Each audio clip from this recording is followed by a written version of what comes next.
Cyrus, story of Cyrus, said in Yami Uzino, Obewa Israelites. Not one yet Obia, Owajidio and Yamimo, but Yami Yusu. And in Yamibet may you see Obia as a son in a society.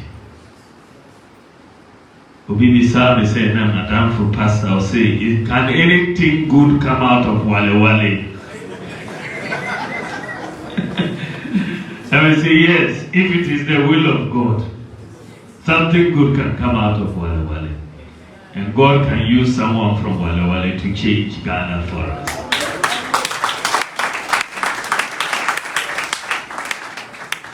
Ghana, dear, Yamia Shrine. We are a different country. We share, said, yet now Ghana, na asojea ewo Ghana mua. It's not common. Yet you're taking it for granted because you're Timu. But uko outside and Obe who say no, Yamia Shrine. Said asojea ewo hono, and ye may be an etisa.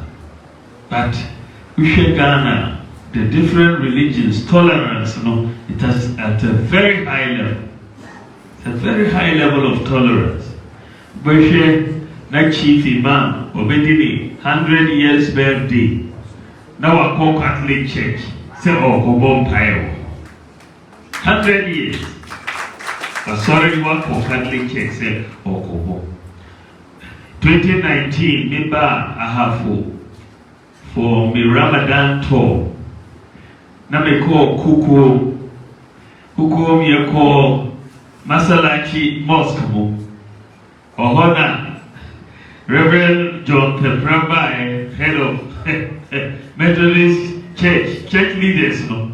Obunya na ura Masalachi no. Obunya na ura na kontinasi. Ghana kwa no wetume musale no. Ghana kwa no wetume musale no. And saying, and Chibia may call Vatican.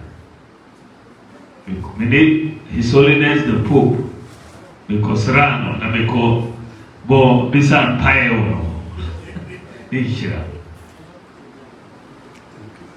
Now, okay, because the Indian is a different level. Only Bidia. Now, Obisami about Ghana said, your tolerance for Ghana, and it's a major factor. We are seeing about Ghana, the tolerance, Iowa, now the kindness of Ombo Paema, name Kososa, for Ghana. We shall be on me, Papa, Nema, 17, hey, not on Diablo, 17 children. Football team plus reserves. Na oware me mama ino. Na me mama ye Christoni. Na oko Wesley girls. That time. Na onosu ye Kramoni. Enti me mama converti. Na oware me papa.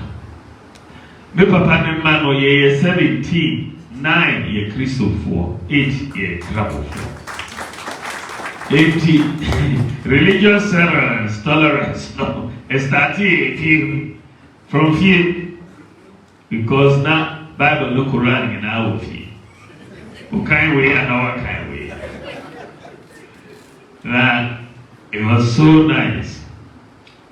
80 Ushe said my boma, my brother, all the experiences are from by day to taxi driver to clean and doing that. The politics is influenced by caring for the poor and the needy. In my political life, I'm always trying to see how to help the poor and the needy and the disadvantaged.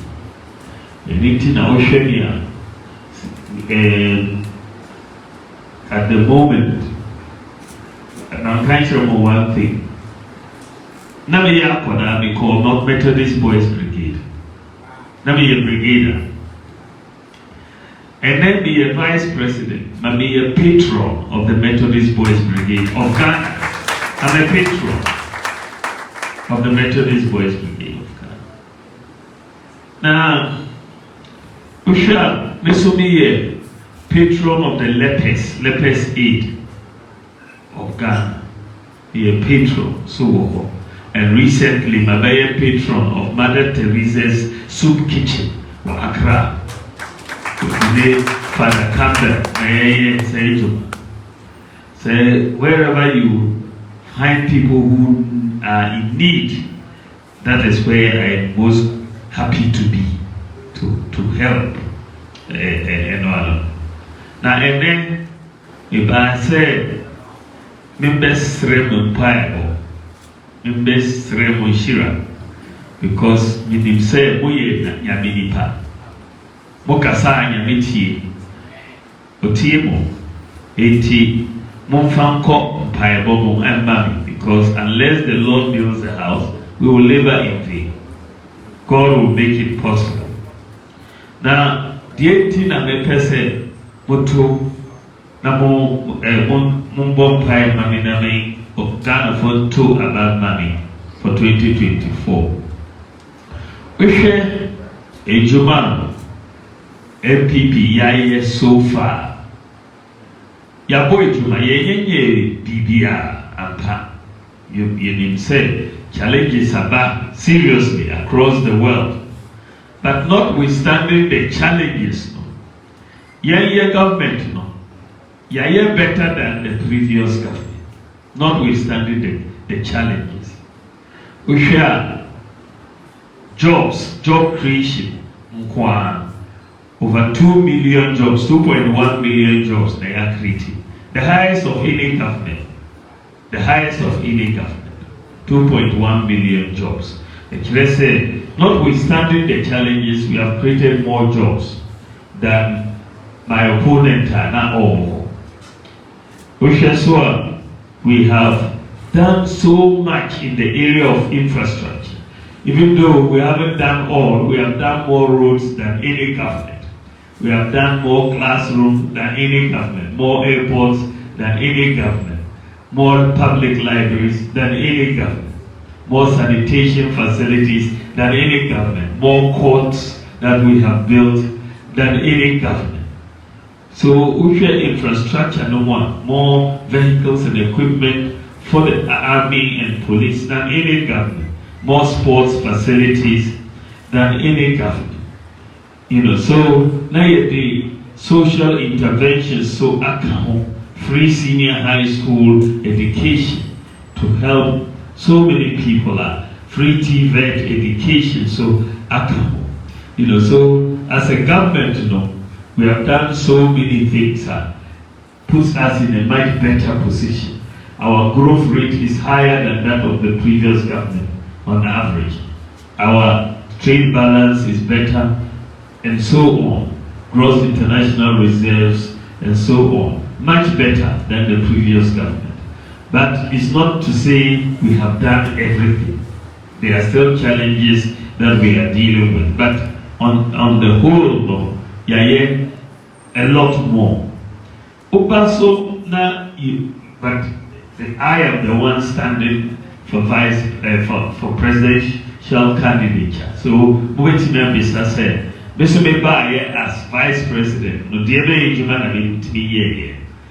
personally, I've been in charge of a number of things as a government. Say, President Mami Akwanya said, I should look at and bring in ideas on various issues. Ghana Card, I've overseen through my office the issuance of Ghana Card. So far, over 17.6 million. Many governments have that we haven't been able to do it. This time, and then it's happening. Digital address system for Ghana to deal with the problem of lack of addresses. I was able to oversee that. Mobile money interoperability to allow us to send money between different mobile companies and also between bank accounts, any mobile accounts. And Ghana is the first country in the whole of Africa to accomplish that. The first country, the whole of Africa. No other country has been able to do it. And right now, Ugo Momo account is just like a bank account. It's just like a bank account. You can move. Many people now don't even use bank accounts. They just focus on Momo account. You can transfer money from a bank account into a Momo account. Someone can send you remittance from abroad straight into your Momo account. So the Momo account has become like a bank account. And that's why in terms of financial inclusion, Ghana now ranks number 1 in Africa in terms of financial inclusion. The whole of Africa, we are number 1 because every bank account, Momo account is like a bank account. You know, when I went to Kenya and I explained all of this to them, they were shocked. Before they heard from me, they thought they were number 1 in Africa. But I made them realize that they are still way behind. They are still way behind. And so we did the mobile money interoperability now air cost. We have also brought in through my advocacy, my suggestion, we have done Agenda 111, making sure every district is going to have a hospital. We have done zipline drones to deliver medicines to remote and rural areas. And we have 6 drone facilities at our Ghana CC. And every day they deliver about 100 flights a day from each of the 6. And we are saving lives. Every day, blood, vaccines, drugs, they are sending them. Snake bites, and Ghana, and these drone facilities are 100% manned by Ghanaians, 100%. And recently, they came to hire some people from Ghana to go to San Francisco. Our boys from here to San Francisco to lead teams on drone flights. Ghanaians. And one is about to go to Japan. Because we are the whole world, we are the leading medical drone facility in the world. The whole world. Our own small Ghana. We are leading the whole world in medical drone delivery. They have the whole world. And they are now coming to recruit people here to go to other places. And we are saving lives daily. And so we brought the drones. When we came, some people said they were going to take pictures of people in their bathrooms. But it is not the case. We have digitized government. We have MMDAs, you have 1,517. We have digitalized 1,503 right now. Before the end of this year, we'll digitize everything. We have 99% of government is now on Ghana.gov. And if you want to apply for a service, you can go there. Passport application is now very easy. Driver's license is very easy. Port clearance is easy. So we are here digitalization across, and I've been able to lead so many things in my capacity as vice president. One constituency, one ambulance was another idea I came with. So I am generally a problem solver. Problem of one, I'm a coach. I solve this problem. So I've come up with many ideas that are concrete. For example, removing ghost names from our payroll. I said this is simple. Let us just use the Ghana card. Make sure every worker has his fingerprints, but ghosts don't have fingerprints. Well, so once we require ghosts to have fingerprints, they run away. So In National Service Secretariat in Kwan, we took out 44,000 people. 44,000. In Senate, we took out 29,000 ghost pensions. 29,000. These were people who probably were being paid. The people were being paid, but they didn't exist. So someone else was pocketing this money. The National Service alone is saving over 400 million every year. So is Senate saving so much. So these are policies and then also speaks to my commitment in the fight against corruption. Because corruption, no, it happens when two individuals meet. But take a mobile phone, so and you just register for NHIS at home, and nobody will collect bribe. You just do it simply. You can buy your electricity from home. Nobody will ask you to pay anything. So the more we digitalize, the less corruption comes in our system. And that's why I'm focusing more and more and more on digitalization. Then you have the whole area. For me, the person we dream on is saying, a core election, my main opponent can only come for 4 years. 4. I can come for 8 years. So, if he's given the mandate, there's no accountability. He will not come back again for you to ask him what he said. Once it's after he takes his honeymoon, he's gone. You see, so, but for me, after 4 years, I have to come back to you. I have to come back to the people of Ghana and say, you ask me, why? And then I have accountability. And Mijidi said, with me, you will have more accountability in that sense. Then the issue of what is it that I want to do, the vision. What new do I want to bring in Ghana? Generally, we have challenges, and we per se, apply some new ideas to some of the old challenges.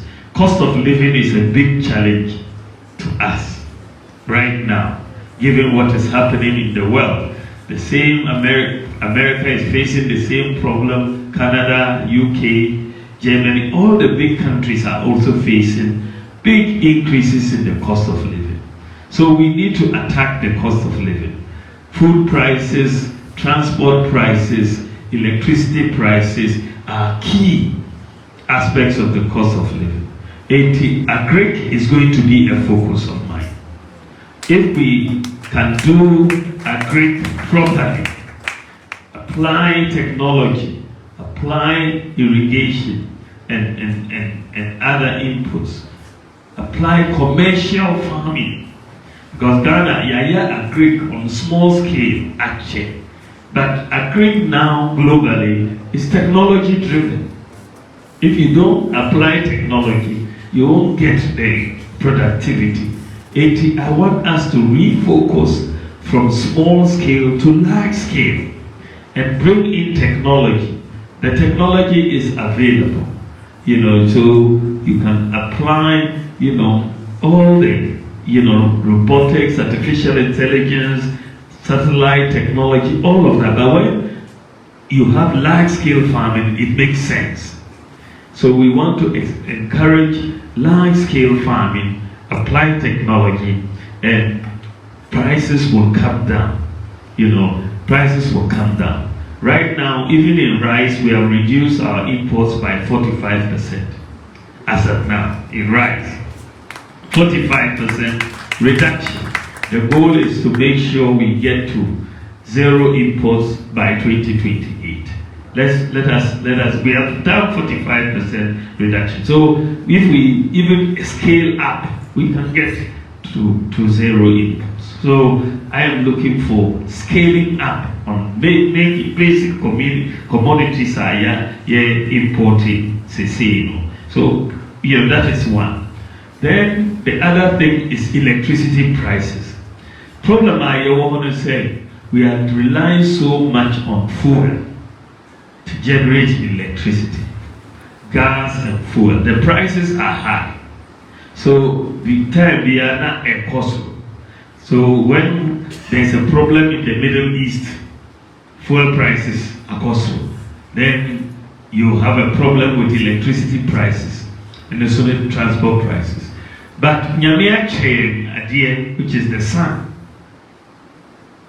we don't have to pay for it. The sun is here. So per se a movie from the fuel towards solar.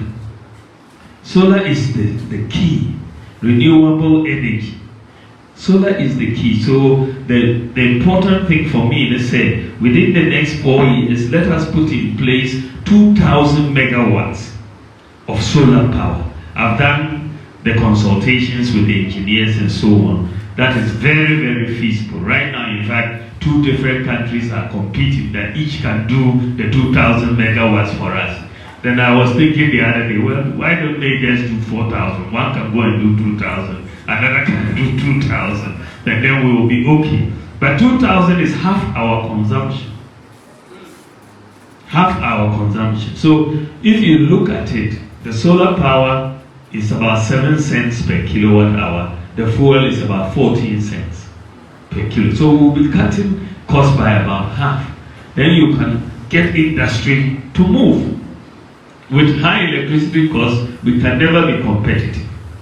When you are competing with countries where they are getting 7 cents, 6 cents, you are 14 cents, then you have a problem. So that is it. Then in terms of urban public transport, I want us to move to electric vehicles.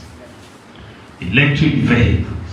So work has gone on. We've consulted with Metro Mass and STC and so on, and GPRTU, and it is very feasible. So very soon, I hope before the end of this year, we will see the first electric vehicles as buses to come and run in our towns. We want everybody to see how it will work. You see, because if you bring in about a couple of hundred buses, and then because the data shows that at least 40% reduction will get from the fuel. So that will bring down the cost of public transport. And the good thing about electric vehicles, they say, they don't need spare parts. It's just the battery that is going on. So the cost of spare parts will come down in terms of the operation. And that will really bring down the cost of the transport. So that is very, very important. The other part, which I want to really tackle, ultimately, is bringing down interest rates for our businesses. That is a major problem.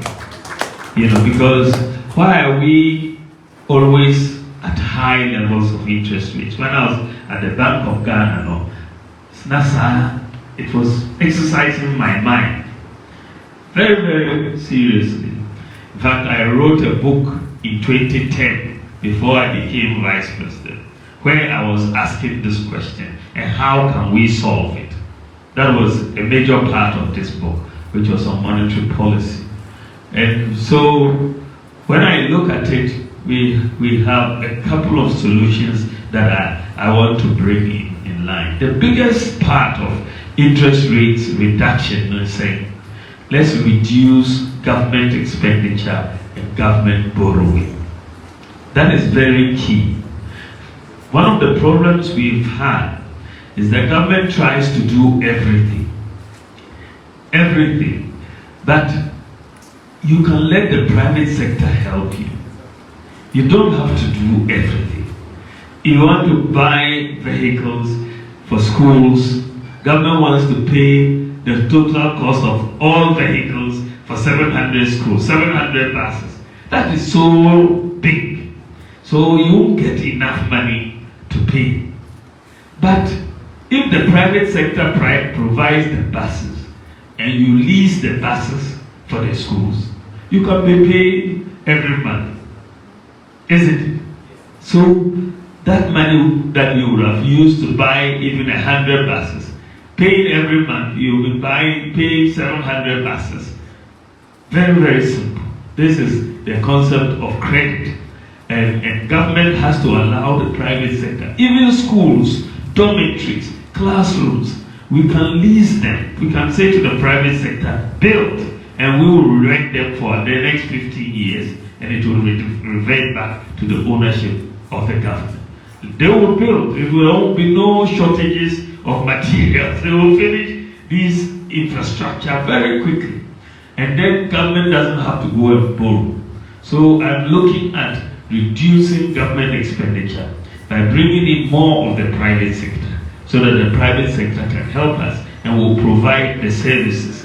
So many uncompleted buildings in our schools, some dating back to the 1980s, they are still standing. We can complete all of these things if we bring in the private sector to support us across. If you go to Legon, Tech, and so on, the accommodation is provided now by the private sector. And the students are paying for it. Similarly, government can pay on behalf of the students and let the private sector provide it. So that is one thing. The other thing which will help us bring down interest rates has been something I have wanted to happen in Ghana for the longest time, and by the grace of God it's about to happen. You see, abroad, when we go to Aborigine, the workers over there, they earn 1,000 cedis. They can spend up to 10,000 cedis because of the credit system. It's the credit system that keeps their standard of living as high as it is. And in Ghana, if you earn 1,000 cedis, it's a difficult one. Your consumption frontier is very limited. Nobody is going to give you that credit for you to go and spend 10,000 cedis that month. So why are they able to do it and we don't have? Because they have a credit system. The reason they have a credit system is that they have credit scoring for individuals. So they can tell whether Mr. A is a risky person or is a good person to lend to. Your credit score will tell you whether you are a good borrower or a bad borrower. That's the key to a credit system.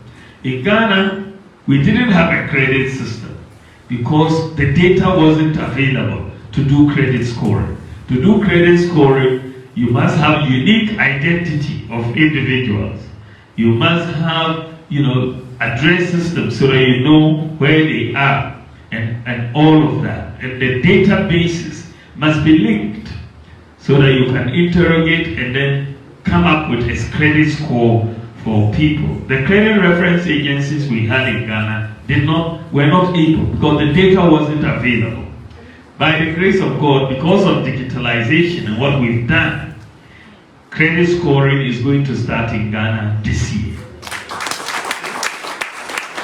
This year. We will be the second country in Africa, in sub-Saharan Africa, after South Africa, where they have credit scoring. We'll be number 2 to have credit scoring.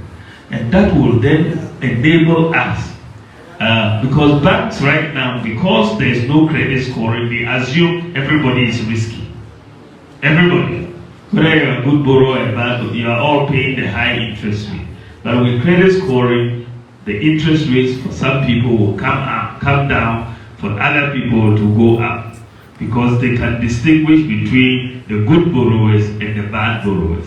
And that is what is now about to happen in Ghana. By the grace of God, we are going to start credit scoring this year, and I will launch it probably this month.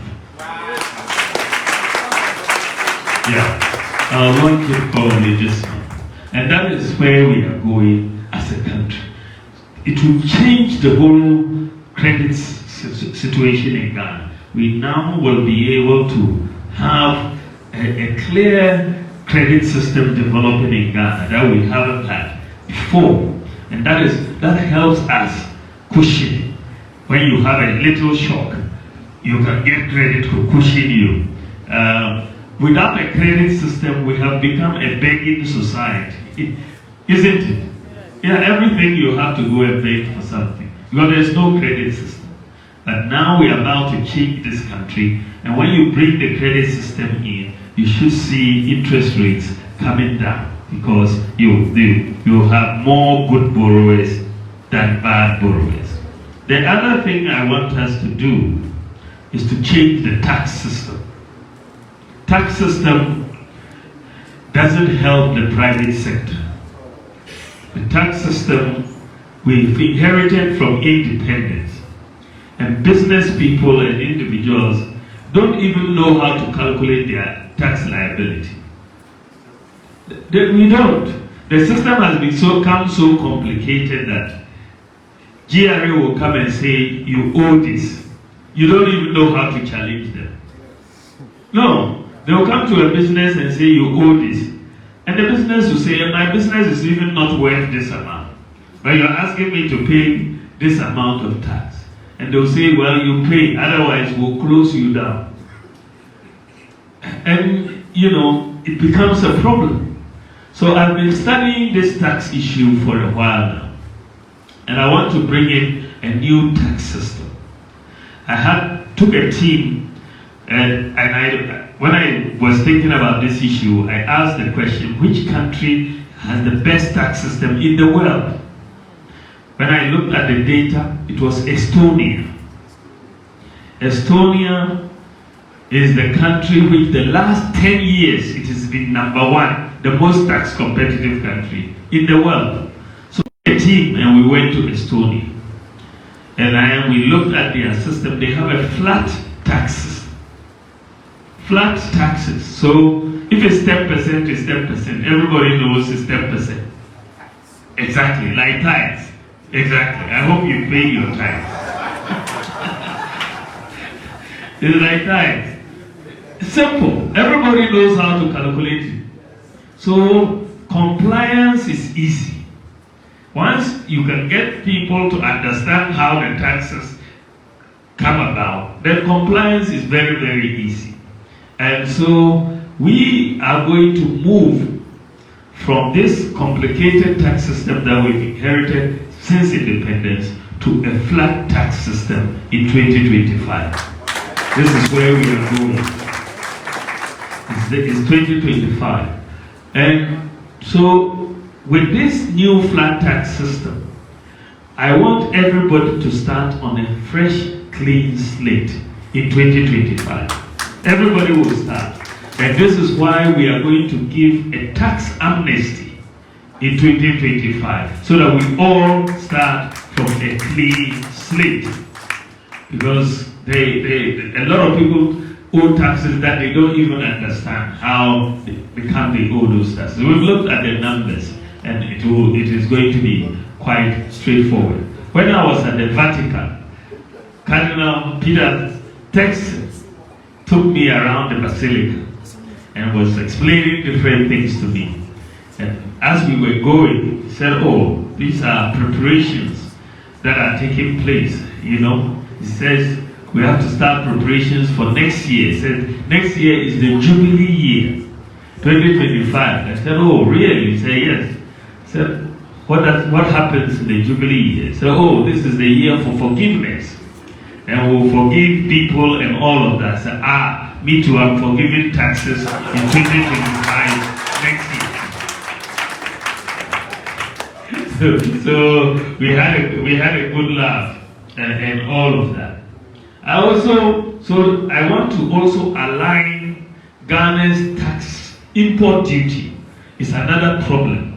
Why I'm very particular about the import duty. As I've studied the import duty system, I've come to realize that a lot of our problems, because we are a high import society, a lot of our problems with price increases comes from the ports. That is really the case if you talk to business people. Because sometimes when they import something, they think they are going to pay 1,000 cedis in duty. When the thing arrives, they say it's 1,500. They say exchange rate has changed. isn't it? So sometimes they are not able to even clear the goods. Then they will be auctioned for cheap. And then that is it. So a lot of people, you see goods being smuggled through Lome port to Ghana, isn't it? Yeah, a lot of businesses are smuggling goods through Lome port. Now, I have a new policy to stop that. The policy is simple. We are going to align our port duty to Lome port duty. We will not be higher than Lome port duty. So if you want to go to Lome and bring it in, it's the same thing you are going to pay. So once we align our port duty with Lome, then it's okay. Then the second thing we are going to do is to introduce flat rates in cities. So if you are bringing in a 40-foot container of spare parts, you will know that this 40-foot container, you have to pay 20,000 cedis for it. If it's a 20-foot container, you pay 10,000.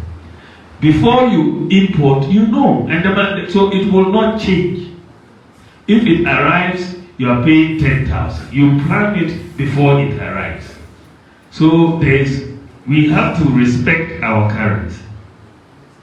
So in that case, you see, because of the changes, when people clear goods and they get into the market, they don't only pay price according to what they did. They now price according to, okay, when I finish selling and I'm going to go back, will the duty increase? Then I have to price higher. So there is an inflationary component to our import duty problem. So we will have to put in flat import duties in cities, and then we will get more compliance. People will pay duty and businesses will grow. And once businesses grow, the economy grows, and we can get taxes from that growth in duty. Then there is also another area that I want us to look at: our natural resources. I want to introduce what I call the golden age of the maximization of our benefits from natural resources. People have been taking away our gold for forever, since 1492, the Portuguese started and all of that. Now, we don't get the benefits. We don't. That is the case. We get royalties, but the bulk of the benefits don't come to us. So I have a different view, and I want to bring in a new paradigm in natural resource management. If you look at gold, for example, Ghana has 7 gold belts. 7. From Axim through Winneba all the way to Laura, Nangodi area. It's all gold belts, 7 belts. Now, the Geological Survey Department tells us that we have the unexplored, yet to be explored gold in Ghana is about 5 billion ounces in those belts across 48,000 square kilometers. We have not yet explored. So I said to them, how can we explore this? They said, well, we need funding to do the exploration. I said, how much do you need? I said, about $10 million a year. I said, between 5 and 10, but about 10 will be very good. I said, oh, is that all? I said, yes.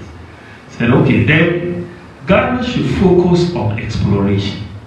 Let's empower the Geological Survey Department, UMAT, and other universities who have the expertise in exploration, and let us explore. The idea for me is, when we Ghanaians explore and we find that there is gold here, the concessions should go 100% to Ghanaians. That is the new policy. We should go 100% to Ghanaians. We should own it. Because once we own it, we can get the resources to mine that gold. Because you can raise the money on the base. That's how all the big ones do. Newmont and all of these. They come and find the gold and go to their stock exchanges and raise the money. So we can also raise the money. And we don't have to have large-scale miners to start with. We can empower our small-scale miners, and but they have to mine responsibly. So you define the areas of mining, whether it's community mining or other small-scale mining. Define those areas. You cannot go into the water bodies and so on. So you formalize that process and you inspect and monitor that process carefully. And then we set up a minerals development bank, like we have done with Agri Development Bank, for financing mining activity. Because there's a lot of money in there, and the bank, if it is backed by the gold or other resources, can provide the lending. So we are going to do a whole lot of investment, and I think Ghana and all of the gold that is mined will be bought by the central bank. We want to raise our gold reserves. If we raise our gold reserves, our currency will be very stable, and that is where we have to go, and this is where I think it will help us. Now, of course, in the area of education, I want us to now focus on basic education, special needs education, and so on. STEM education. The TVET is also something that we are doing. I want us to have a special partnership with the churches and the faith-based organizations. One of the things that a friend of mine once said to me, said, do you know that the churches in Ghana do more than what most of our development partners do? We have development partners. They are from abroad, USAID and all of these, but do they do as much as the churches do? You think about it. Look at the number of schools the churches establish. Look at the number of hospitals the churches and other faith-based institutions establish. It's massive. So if we are looking for development partners, let us find ways to provide incentives for the churches and the faith-based organizations to help us. Because it will be worth it. Rather than providing incentives to so-called development partners, why don't you look at our domestic development partners who will never leave when things go bad? They will never leave. In fact, that's when they do more work, when things go bad. Yes, the faith-based organizations, the churches and so on, will always be here with us. So why don't we give them those incentives? If they want to bring in certain things to help build something, why don't you give them the tax exemptions to help them bring those things, to do those things? But you give those tax exemptions to your external development partners, isn't it? But your internal development partners, you are not thinking about that. We have to change our thinking. We have to change our thinking. And so I want what I call a golden age of a relationship between government and the state. And I think I was telling the Minister of Education yesterday, we have to reopen the issue and discuss it and how we can get the churches to help us manage our schools also.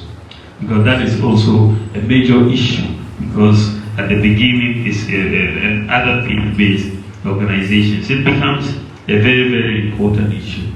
I believe that we need a new policy. The way we give out scholarships, sometimes you don't see a particular criteria behind it. I believe that we should look at persons with disability and direct the scholarships as a matter of priority to them first for tertiary education, because they are really in need. And so the scholarships to persons with disabilities, so that they are able to pursue tertiary education, will be clearly prioritize, and we'll get it done. I also want us to recruit 1,000 teachers for special needs education.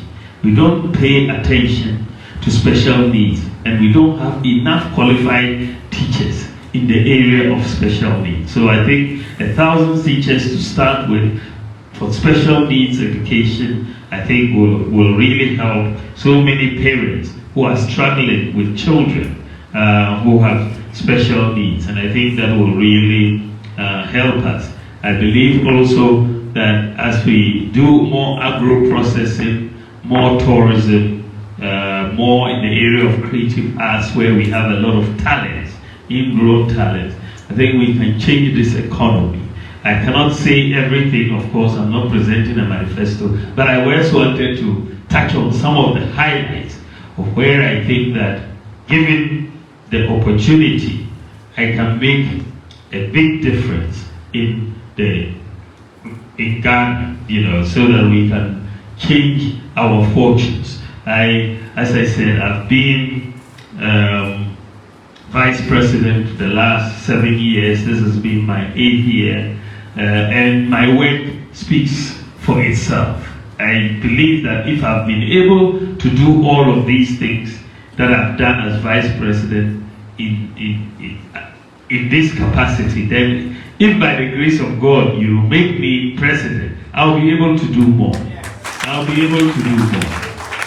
So I want you to support me, and so that we can change this country together. God bless you, and thank you for your attention.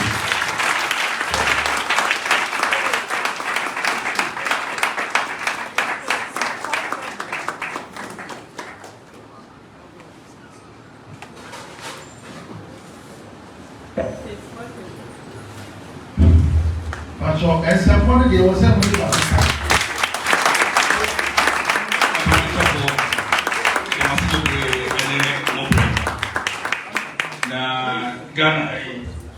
Ghana, Mampia Bedi Chibri, about American Moy. Mampia Bedi Chia, Yapanon, Yen Timmy for Katash, and the boy, and soon Kitty Kra, and His Excellency, the Vice President, Dr. Mahmoud Bawumia. Papa, whatever you see, if you're going to see it on Brazilian game, ever your Pama Sofo. And when you see one there, and say, Obey Jam, in our name, a day on the Muslim Atubia, the right bishop of the Baptist Church, God so diocese,